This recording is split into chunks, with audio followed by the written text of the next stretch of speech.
e hoje eu vim falar um pouco sobre a prova de matemática da SpaceX com vocês. Nós vamos fazer um raio-x sobre a estrutura da prova de matemática da SpaceX, de forma que no final você vai saber quais são os conteúdos mais cobrados e também eu vou dar umas dicas, ou melhor, eu vou dar uma estratégia para você se preparar para fazer a prova com base nesse raio-x que eu trouxe, beleza? Bom, eu fiz a análise de todas as questões de matemática da SpaceX nos últimos 5 anos, categorizando as questões por conteúdo para que a gente pudesse ter noção de quais são os temas mais recorrentes da prova e também percebi alguns padrões que ocorrem nas questões de matemática. Sabendo dessas informações, sabendo como que a prova se estrutura e desses padrões que eu trouxe, a gente vai conseguir pensar numa abordagem inteligente e estratégica para a gente poder estudar para essa prova, considerando uma situação em que a gente tem poucos dias para a gente poder atingir o nosso objetivo, que é gabaritar a prova de matemática da SpaceX. Isso certamente é muito melhor do que pegar o edital e sair estudando os conteúdos de forma aleatória, né? A gente pode cair em algumas pegadinhas que eu vou falar delas mais pra frente, se a gente fizer esse tipo de coisa. Vamos começar então falando um pouco de como que o conteúdo da prova é distribuído. Ao contrário do que aconteceu na live sobre física, que o nosso amigo Thiago fez, a prova de matemática vai seguir o caminho da heterogeneidade. Nós não temos grandes áreas que são preponderantes no que diz ao conteúdo da prova. Bom, deixa eu explicar como que esses dados foram extraídos rapidamente. Eu vi todas as questões dos últimos 5 anos, mas tem algumas questões que envolvem mais do que uma área. Por exemplo, a gente pode ter uma questão de polinômio que envolve raízes complexas. A gente vai precisar trabalhar com essas raízes complexas. Então, nesse sentido, essa questão foi contabilizada como polinômio e como números complexos também. Afinal, a gente não vai conseguir acertar a questão se a gente não tiver esses dois conteúdos. Se algum deles faltar, a gente não vai conseguir acertar a questão. Então, contabilizei 2 vezes. Assim sendo, eu trouxe aqui um gráfico de pizza e aqui nós temos que nenhuma área se destaca muito. E além disso, dá uma olhada, essas duas aqui que são as maiores, funções e geometria plana, elas têm 16,5, elas têm a mesma porcentagem de espaço na prova. E elas não estão tão distantes assim das outras 2 abaixo delas que ocupam mais espaço, que é a geometria analítica e geometria espacial. Geometria analítica tem 13% e geometria espacial tem 12%. E dessa mesma forma, geometria espacial e geometria analítica não estão distantes de probabilidade e equações e inequações. Ou seja, a prova ela é muito heterogênea, ela é muito dividida. Eles querem que a gente saiba um pouquinho de tudo, com certeza. Isso fica muito evidente pelo que a gente vê aqui. Mas a gente não precisa ficar pessimista, tá? A gente não precisa achar que isso é o fim do mundo, porque não é. Mais pra frente eu vou falar como que a gente vai lidar com essa situação aqui. E além disso, mais pra frente eu também vou detalhar mais sobre essa tabela aqui. Porque quando a gente fala sobre funções, mas aí funções é tudo, né? Tudo é função. Você tem função logarítmica, função exponencial, função quadrática, função modular, você tem vários tipos de funções, né? Conteúdo teórico sobre funções, né? Eu vou detalhar isso mais pra frente pra gente saber onde que a gente vai apertar na hora dos estudos. Belezinha? A gente vai falar um pouco sobre estratégia. A gente vai passar para a parte de estratégia para resolver essa prova, então, sabendo tudo esse tanto de coisa que eu já contei para vocês. Beleza? Mas aqui, pessoal, a gente tem que ter uma coisa em mente. O ideal, se a gente estivesse trabalhando numa condição ótima, a gente ia estudar tudo, tá? Claro que a gente ia dar maior foco naquilo que cai mais.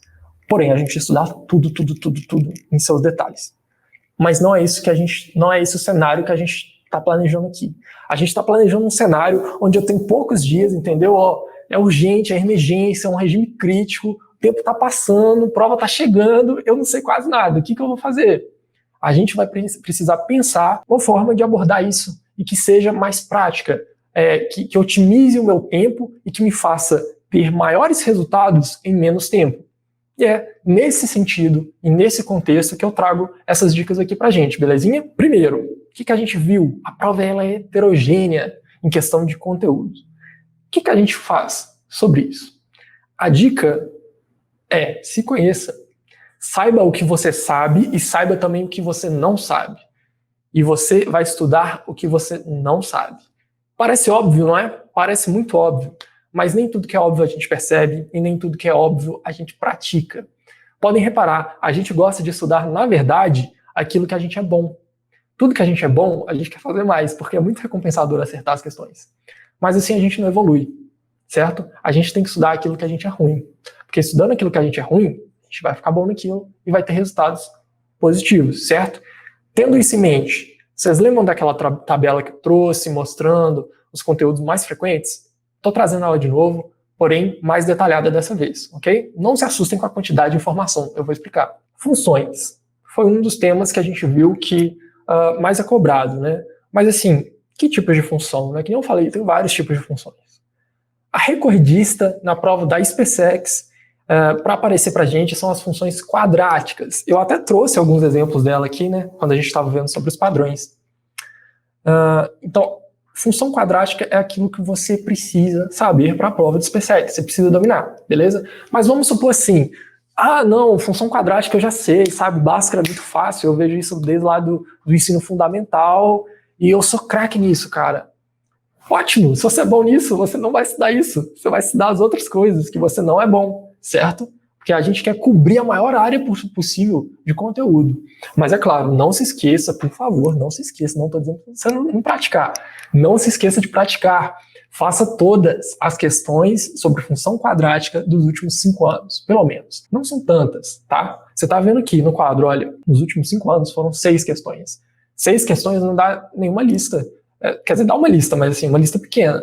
Lá no quadro, os alunos sabem, nossas listas têm mais do que 6 questões, ok? Então faça a prática, mas não se aprofunde no conteúdo, para você otimizar o seu tempo. Bacana? E aí, beleza, você sabe função quadrática? Qual que é o segundo tipo de função que mais cai? Função modular. É nisso que você vai focar, então, beleza?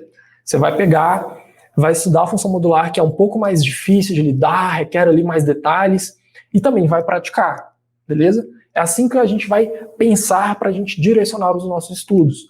Essa é a maneira que a gente acha de driblar essa heterogeneidade da prova. Porque a SpaceX realmente quer que a gente saiba um pouquinho de cada coisa. E não muito de coisas específicas, ok?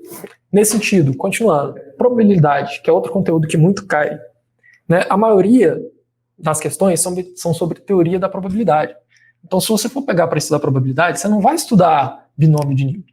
Pode estudar também, mas pensando em otimizar o seu tempo, foque em teoria da probabilidade, porque nos últimos anos a ocorrência foi muito maior do que a de binômio de Newton. Olivier, mas o que é teoria da probabilidade? Gente, anagramas, tá? Permutações, probabilidade da união, probabilidade da intersecção, até questão sobre diagrama de Venn, que não costuma ser tão dentro de probabilidade, mas pode ocorrer também, que mesclado com probabilidade. Belezinha? É isso. Equações e inequações. Olha só como que essa tabela ajuda a gente. Sobre equações e inequações, das 10 questões que caíram nos últimos 5 anos, 70% são de transformações trigonométricas. Então, o que você precisa praticar? Cosseno da soma, cosseno da diferença, seno da soma, seno da diferença, tangente da soma, tangente da diferença, as relações fundamentais da trigonométrica. Lembra lá? Seno ao quadrado mais cosseno ao quadrado é igual a 1. Lembra? Essas relações, né, as principais, são as que você vai mais utilizar na prova da SpaceX. As principais, ok? Seja fluente delas, grave elas, que você vai conseguir realizar essas equações. Prosseguindo, qual outro tema que cai muito? Geometria plana. Gente, isso aqui é uma coisa que eu fico até um pouco curioso. Na maioria dos vestibulares que eu vejo, o triângulo sempre está na liderança de geometria plana. Sempre está. E aí, tanto o triângulo retângulo quanto triângulos quaisquer. Que conteúdo que é esse, Olivier? Triângulo retângulo, saiba as relações trigonométricas dele, né, certo? Então, seno é igual